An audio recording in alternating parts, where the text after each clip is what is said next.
திருமணமாகி சில ஆண்டுகளில் குழந்தைகள்லாம் பிறந்த பிறகு ஒவ்வொரு ஆணின் மனதிலும் தோன்றுவது, நம்ம குடும்பத்துக்கு ஒரு கார் வாங்கினா என்ன, குழந்தைகள்லாம் கஷ்டப்படுறாங்களே, ஃபேமிலியா வீக்கெண்ட்ல போலாமே அப்படின்ட்டு ஒரு சின்ன ஆசை வரும். ஆனா சுற்றி இருப்பவர்கள், குடும்ப உறுப்பினர் முதல் கொண்டு சுற்றி இருப்பவர்களும் நண்பர்களும் ரொம்பவே டிஸ்கரேஜ் பண்ணுவாங்க. அப்படித்தான் எனக்கு, நான் ஒரு 35-40 வயதுல கார் வாங்கணும்ட்டு திங்க் பண்ணும்போது, அப்போ எனக்கு பார்த்தீங்கன்னா 2 குழந்தைகள்.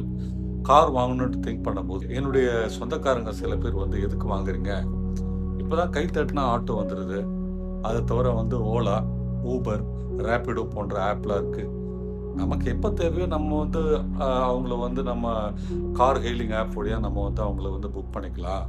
இதுக்கு போய் யாராவது 5 லட்சம் 10 லட்சம் முடக்கி கார் வாங்குவாங்களா?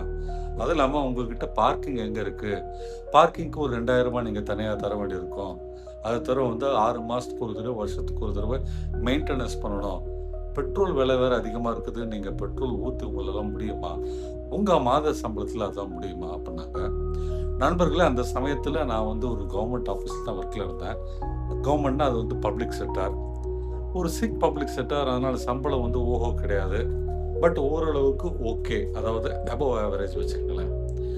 ஆனாலும் என் மனசில் ஒரு கார் வாங்கணும்னு திங்கிங் இருந்தது. பட் இவங்கெல்லாம் கொடுத்த அழுத்தத்தினால நான் கார் வாங்கணுன்ற நினப்பு கைவிட்டேங்க. அப்புறம் பார்த்தீங்கன்னா பொங்கல் ஃபெஸ்டிவல் வந்தது. அதுக்கு அடுத்த ஆண்டில் பொங்கல் ஃபெஸ்டிவல் போது தமிழ்நாட்டில் பார்த்தீங்கன்னா பல பேர் அவங்கவுங்க ஊர்களுக்கு போவாங்க. என்னுடைய அம்மாவோட பார்த்தீங்கன்னா தாம்பரம் பக்கத்தில் தான் இருக்குது. நான் வசிப்பது சென்னையில். அம்மா கூட போயிட்டு இன்றைக்கி காலையிலேருந்து நைட் வரைக்கும் அம்மா வீட்டில் அம்மாவோடையும் தந்தையோடையும் என்னுடைய சகோதரர்களோடையும் பொங்கல் ஜாலியாக செலிப்ரேட் பண்ணலான்ட்டு நாங்கள் காலையிலே ஓலா புக் பண்ணாங்க. ஃபேர் பார்த்தீங்கன்னா அப்போது ஒரு 450 ரூபா வந்ததுங்க. ஸோ காலையில் நாங்கள் ஒரு 8 மணிக்கெல்லாம் புறப்பட்டோம். ஒரு 1-1.5 மணி நேரத்தில் கொண்டு போய் என்னை சேர்த்துட்டாருங்க. ஸோ அன்றைக்கு முழுவதும் நான் என்னுடைய அம்மா வீட்டில் தான் இருந்தேன். இரவு சாப்பிட்டு முடிச்சுட்டு ஒரு 8 மணிக்கா நாங்கள் மீண்டும் சென்னை திரும்பலான்ற பிளான். அப்போ பார்த்தீங்கன்னா ஓப்பன் பண்ணுறேன், Ola no car, Uber no car, Rapido no car, 3 ஆப்லேயும் நோ ஆட்டோ. தாம்பரத்தில் அவுட்டரில் எங்கள் வீடு, என்னுடைய அம்மா வீடு கொஞ்சம் உள்பக்கமாக இருக்குது. இருந்தாலுமே ஜிஎஸ்டி ரோடு ஆக்சஸ்ங்க. யாருமே நியர்பை இல்லைன்ட்டு 1 மணி நேரமாக காமிக்குது.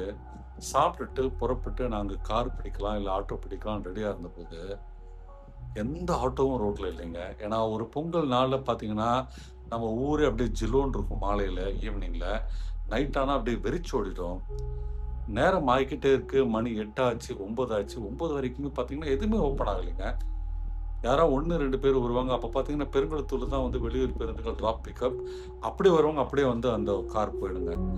ஸோ என்ன பண்ணுறதுனே தெரியாமல் நான் சரி நம்ம வீட்டில் இருந்து ஆர்டர் போட்டால் கண்டிப்பாக கிடைக்காது, நம்ம பேசாமல் மெயின் ரோடு ஜிஎஸ்டி ரோடுக்கு போயிடலான்ட்டு என்னுடைய குழந்தைகளையும் ஒய்ஃபையும் கூப்பிட்டுட்டு கையில் கொஞ்சம் பையெல்லாம் எடுத்துகிட்டு இருட்டில் நடந்து ஒரு 3/4 கிலோமீட்டர் நடந்து நாங்கள் ஜிஎஸ்டி ரோட்டில் வெயிட் பண்ண பிறகு ரொம்ப நேரம் கழிச்சு ஒரே ஒருத்தர் ஆட்டோ வந்தார். அவர் நைட் டைம்னால, சார் ஒரு 50 ரூபா போட்டு கொடுங்க, 550 ரூபா கொடுங்க அப்படின்னாரு. வேறு வழியே இல்லாமல் 550 ரூபா பே பண்ணி காலையில் 450, ரிட்டர்னில் 550. ஐயா நீங்கள் எங்களை கொண்டு போய் வீட்டுக்கு போய் சேர்த்தா போதும் அப்படின்ட்டு அந்த ஒரு வீட்டுக்கு சேரும்போது மணி கிட்டத்தட்ட 11ங்க. வழிநெடுங்க அப்படியே ஜிலோன்னு இருக்குங்க. பொங்கல் நேரம் பார்த்தீங்கன்னா கண்டினியூஸாக 3-4 நாள் ஹாலிடேனால சென்னை நகரமே அப்படியே அது ஒரு ஏதோ ஒரு ஊரே ஏதோ ஒரு கொள்ளை நோய் வந்த மாதிரி எல்லாமே ஆளே இருக்க மாட்டாங்க ரோட்டில். பார்த்தீங்கன்னா ஒரு ஊரடங்கு உத்தரவு வந்த மாதிரி ரோட்டில் யாருமே இருக்க மாட்டாங்க. டீ கடைகள் கிடையாது, எந்த ஒரு கடைகளும் கிடையாது. ஸோ இப்படி இருக்கிற நேரத்தில் இரவு நேரத்தில் ஒரு 11 மணிக்கு நாங்கள் சேர்ந்தோங்க. அன்று இரவு எனக்கு தூக்கம் இல்லாமல் போச்சு. நம்ம கிட்ட ஒரு கார் இருந்தால் நம்ம ஏன் அப்படி அவதிப்பட்டிருப்போம். அன்னைக்கு வச்ச வைராகம் அடுத்த ஒரு 3 மாதங்களில் நான் என்னுடைய காரை வாங்கினேன். Of course it's second hand car. ஏன்னா என்கிட்ட அந்தளவுக்கு அப்போ பணம் இல்லை. நான் ஒரு கவர்மெண்ட் சர்வீஸில் இருந்தால் ஏற்கனவே சொல்லிட்டேன். It's was public sector. என்கிட்ட அந்தளவுக்குலாம் பணம் இல்லை. ஆனால் கார் வாங்கணும்னு என்ன இருந்தது. I bought a second hand car for about 1.5 lakhs. அந்த கார் அடுத்த 10 வருஷம் அந்த கார் ஓடிச்சுங்க. ரொம்ப பியூட்டிஃபுல்லாக நானும் மெயின்டைன் பண்ணிட்டு இருந்தேன். அந்த ப்ரீவியஸ் ஓனரை மெயின்டைன் பண்ணியிருந்தாங்க. எங்க போனாலும் நாங்க வந்து அந்த கார்ல தான் போவோம். இனி லேட் நைட் ஷோன்றது எங்களுக்கு பிரச்சனை இல்ல. ஈவ்னிங் ஷோ, நைட் ஷோவோ, இல்ல வெளியூர் போயிட்டு ரிட்டர்ன் ஆகுறதோ, ஈவன் எங்க நேட்டிவ் பிளேஸ்லாம் கூட இங்கேருந்து வேலூர் பக்கம் இருக்கு. அங்கெல்லாம் கூட போவோம், வருவோம். கோயில்களுக்கு போறது வெளியூர்ல. இப்படி வந்து வீக்கெண்ட் ஆனா குடும்பமா நாங்க டிராவல் பண்ண ஆரம்பிச்சோம். ஸோ என்ன சொல்ல வரேன்னா, கார் என்பது இன்றைக்கு ஒரு அத்தியாவசிய தேவையா மாறிடுச்சுங்க. நான் என்னுடைய ரிலேட்டிவ்ஸ் பேச்ச கேட்டு, என்னுடைய நண்பர்கள் பேச்ச கேட்டு, சப்போஸ் காரே வாங்காம இருந்திருந்தேன்னா, இன்னைக்கு என்கிட்ட பார்த்தீங்கன்னா 2 கார் இருக்கு. அதுல வந்து ஒரு எஸ்யூவிங்க. வாழ்க்கையில வந்து முன்னேற்றம்ன்றது எப்படி வரும்னா, நம்முடைய மனது வந்து எக்ஸ்பேண்ட் ஆக போகுதுங்க. அப்படி மனது எக்ஸ்பேண்ட் ஆகும் ஒரு டூல் தாங்க கார். உங்க சம்பளம் வந்து ஒரு 50,000க்கு கீழ இருக்குன்னா, நிச்சயமா உங்களாலும் கார் வாங்க முடியுங்க. கார் என்பது ஒரு ஸ்டேட்டஸ் சிம்பல் மட்டும் இல்லைங்க. இன்னைக்கு தேதியில ஒரு அத்தியாவசியமா இருக்குங்க.